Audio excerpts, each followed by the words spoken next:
Bona vesprada i benvinguts a l'acte per commemorar el Dia Escolar de la Pau i la No Violència al rei Juan Carlos I.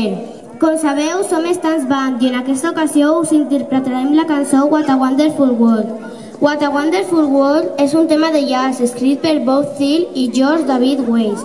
Va ser escrita especialment per a Louis Armstrong, que la va estrenar a la tardor de 1967. Va sorgir amb idea de ser un antídot al clima polític i racial de la dècada dels 60. La cançó descriu la delícia del cantant per les coses senzilles de cada dia i manté un to optimista amb esperança en el futur.